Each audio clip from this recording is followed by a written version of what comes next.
I've been thinking this week about love. I haven't taken a stab at this video before now, but I'm just gonna see what comes. The first memory I have of really understanding kind of the depths of love came out of a story about Isolde and Tristan.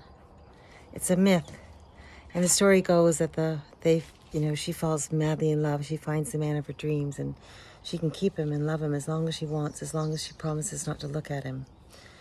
And she does that. She doesn't look at him, and they're in love. They just love each other, and it's wonderful, harmony, beautiful, heaven.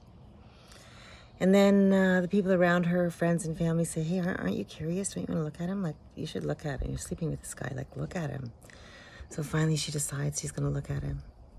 And she gets up in the night and lights a candle to his face and looks at him. And of course, as the prophecy goes, once she looks at him, he can no longer stay with her. So she loses him. And as a teenager, that was really quite a profound story for me, but it took a while for me to understand that when you really love someone, you really have to see them. Because when you're falling in love with the person you think they are, and you're falling in love with the person that you're becoming.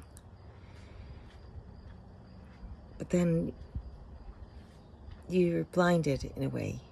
You know, you're falling in love with the feeling of being in love, and you don't always see who a person really is. And then as you spend time, you see who a person really is. And then the task of loving someone as they present themselves is another challenge altogether.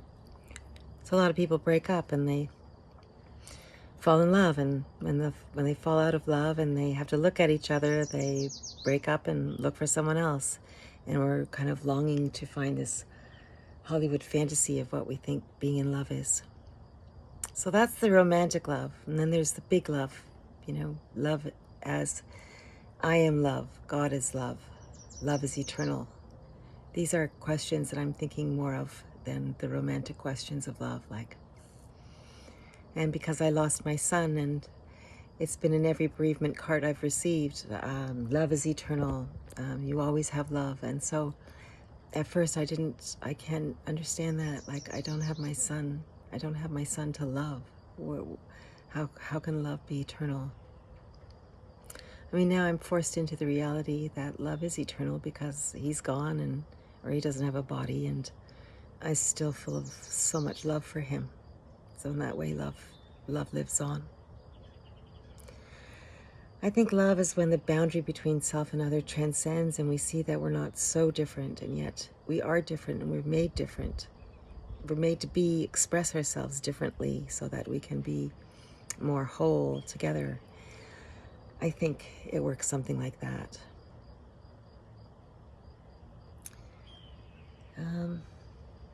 Love is here. Love is now.